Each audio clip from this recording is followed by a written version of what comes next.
आज हम लोग पढ़ेंगे हिंदी व्याकरण का पार्ट नंबर 6। इसमें क्या पढ़ेंगे हम लोग, शब्द किसे कहते हैं, शब्द के कितने प्रकार होते हैं और इससे संबंधित कुछ ऑब्जेक्टिव्स देखेंगे आज हम लोग। सबसे पहला बात है, सबसे पहला पॉइंट है, शब्द क्या होता है। वर्णों के सार्थक मेल को शब्द कहते हैं।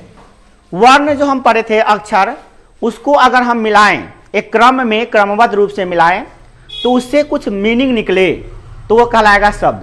अर्थात वर्ण को जब हम मिलाते हैं, कोई भी वर्ण हो, जैसे क है और क के साथ कोई और वर्ण मिलाते हैं, जैसे क है, म है और ल है, ये वर्ण है, ये सभी वर्ण है, क भी वर्ण है, म भी वर्ण है और ल भी वर्ण है और ये एक क्रम में है। क्रम में होने से क्या हो रहा है कि इससे जो हम जोड़ रहे हैं और ये बन रहा है कमल, तो एक खास अर्थ निकल रहा है इसका कि भाई इससे कोई वस्तु का बोध हो रहा है कि कमल एक फूल का नाम है ना। तो ये जब वर्णों का जब सार्थक समूह होता है ना, जब ऐसा ऐसा मेल हो जिससे कुछ अर्थ निकले, कुछ भाव स्पष्ट हो, तो हम कहेंगे कि शब्द बन गया है, ठीक है ना। यानी कि वर्णों के सार्थक मेल को ही शब्द कहते हैं। अगर हम इसको अलग तरीका से मिलाएं, जैसे यही तीन वर्ण हैं, अगर हम इसको लिख दें ल म आ क, ये भी वर्णों का मेल ही है और इससे क्या बनेगा लमक, और इससे कोई भी अर्थ स्पष्ट नहीं हो रहा है, इससे कोई सार्थक भाव नहीं उत्पन्न हो रहा है, तो ये शब्द नहीं कहलाएगा। वर्णों का मेल तो है, या नहीं, बात नहीं, वर्णों का मेल है परंतु ये शब्द नहीं है। अर्थात शब्द होने के लिए वर्ण का होना जरूरी है, वर्णों का सही क्रम होना जरूरी है और क्रम में जोड़ने के बाद उसका अर्थ निकलना, यानी उसका कोई सार्थक अर्थ होना जरूरी है। इतना तीन चीज होगा तभी जाके वो शब्द कहलाएगा, नहीं तो शब्द नहीं कहलाएगा। अब बात आता है, इसका एक और परिभाषा भी बना सकते हैं। क्या, ध्यान सुनिए, ये भाषा की लघुतम सार्थक इकाई होती हैं, जैसे घर, कमल, कलम।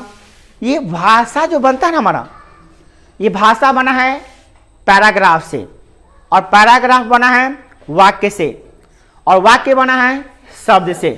तो शब्द का जो कोई भी भाषा का अगर लघुतम इकाई लेते हैं ना, सबसे छोटी इकाई जो सार्थक हो, जिसका कोई अर्थ हो, तो वो होता है क्या, आपका शब्द। आपके ऐसा तो नहीं है, हम लोगों को आप पढ़ाए थे कि किसी भी भाषा के जो सबसे लघुतम इकाई होती है वो वर्ण कहलाती है। तो फिर यहाँ पे कह रहे हैं कि शब्द कहलाती है, कंफ्यूजन हो जाएगा ना। ऑब्जेक्टिव में आ गए तो क्या मारेंगे हम, भाषा की लघुतम इकाई को क्या कहते हैं, तो कहिएगा वर्ण। परंतु सार्थक, वर्ण सार्थक है जी, वर्ण का कोई अर्थ निकल रहा है, जैसे क वर्ण है, क का कोई अर्थ निकल रहा है, कोई अर्थ दे रहा है नहीं, अर्थ नहीं दे रहा है। क एक वर्ण है, ये अर्थ नहीं दे रहा है, ये कोई भाव स्पष्ट नहीं कर रहा है, इसलिए यह भाषा की लघुतम इकाई है। वर्ण क्या है, भाषा की लघुतम इकाई है। और शब्द क्या है, भाषा की लघुतम सार्थक इकाई होती है। लघुतम भी है मतलब छोटा भी है और सार्थक इकाई है मतलब इसका कोई अर्थ भी निकल रहा है, ठीक है ना। याद रखिएगा, ऑब्जेक्टिव में ऐसा क्वेश्चन आता है, ठीक है ना। नेक्स्ट क्वेश्चन क्या, नेक्स्ट क्या है, नोट। इसी का हम लोग दूसरे परिभाषा, दूसरे तरीका से क्या कह सकते हैं, यदि वर्णों के सार्थक मेल न हो, इसमें कुछ और बात बता रहा है, तो उसे निरर्थक शब्द कहते हैं। मतलब कि जो लमक बना है ना, ये शब्द कह सकते हैं परंतु इसके लिए स्पेशल टर्म फाइंड कर दिया गया, स्पेशल तरीका से हम बताएंगे इसको, क्या, निरर्थक शब्द, जिसका कोई अर्थ न हो वैसे शब्द, ठीक है ना, निरर्थक शब्द। व्याकरण में कोई इसका महत्व नहीं है, मतलब इसका मतलब क्या, लमक जो वर्ड है ना, इसका व्याकरण में कोई मतलब नहीं है, परंतु व्यवहार में इसका मतलब होता है। जैसे हम लोग बोलते हैं क्या, क्या बोलते हैं, खाना पीना खा ली, खाना पीना हो गया है, जाना वाना हो गया, ऐसे बोलते हैं ना, नहीं होता है।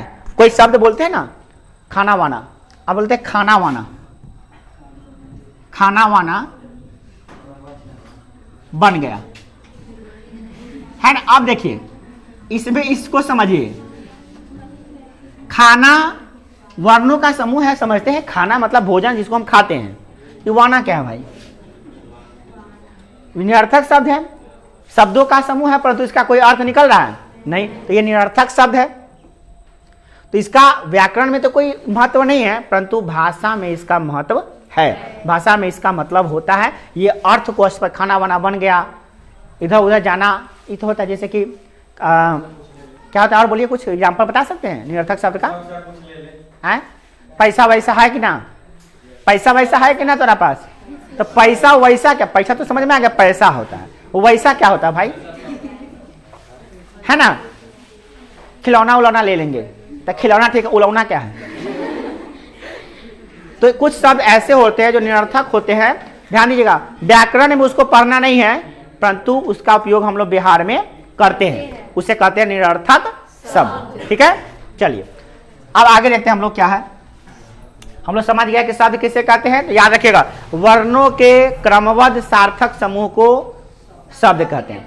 क्रमबद्ध सार्थक समूह को शब्द कहते हैं। चाहे शॉर्ट में कहना है तो आप ऐसे भी कह सकते हैं, वर्णों के सार्थक समूह को शब्द कहते हैं, या वर्णों के क्रमबद्ध समूह को शब्द कहते हैं, या दोनों को मिला के एक साथ भी कह सकते हैं, वर्णों के क्रमबद्ध सार्थक समूह को शब्द कहते हैं। ठीक है, चलिए अब है शब्दों का वर्गीकरण। शब्द को भी पढ़ना है। देखिए पूरे ब्रह्मांड में जितने वर्ड है ना, उसको 8 भागों में बांटा गया।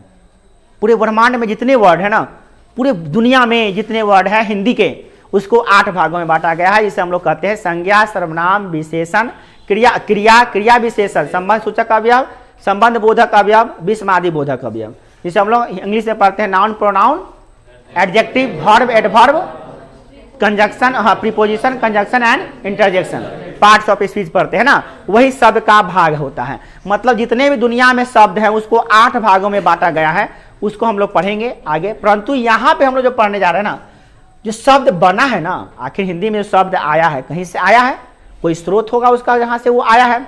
तो उद्गम के आधार पे देखिएगा, व्युत्पत्ति या स्रोत या उद्गम। परीक्षा में कोई ये पूछ सकता है, परीक्षा में ये पूछ सकता है कि व्युत्पत्ति के आधार पे शब्द कितने प्रकार के होते हैं, तो आप बताइए 4 प्रकार के होते हैं, तत्सम, तद्भव, देशज, विदेशज। या सवाल ये भी पूछ सकता है स्रोत के आधार पे शब्द कितने प्रकार के होते हैं, तो भी जवाब यही होगा। या ये भी पूछ सकता है उद्गम के आधार पे शब्द कितने प्रकार के होते हैं, तो 4। व्युत्पत्ति, स्रोत या उद्गम, तीनों एक ही चीज है। ठीक है ना, अक्सर बच्चे कंफ्यूज आते हैं इसमें, क्योंकि आप कहीं ना कहीं ये पढ़े रहिए तो ये नहीं, कहीं कहीं दो माने कोई ना कोई छोड़ देते हैं। अब परीक्षा वही गलती को आपको ढूंढता है कि कहाँ बच्चा चूक कर रहा है, तो इसलिए हम लोग कोई चूक नहीं करेंगे। हम लोग सारे जो भी संभव है उस सभी चीज़ों का जो भी हम लोग जान के चलेंगे अभी।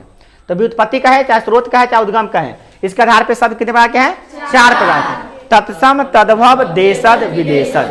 तत्सम, तद्भव, देशज, विदेशज। अब समझते हैं तत्सम शब्द क्या होते हैं। संस्कृत के मूल शब्द को तत्सम शब्द कहते हैं। कुछ ऐसे शब्द हैं जो संस्कृत भाषा से सीधे तौर पर ले लिया गया, मतलब उसमें कोई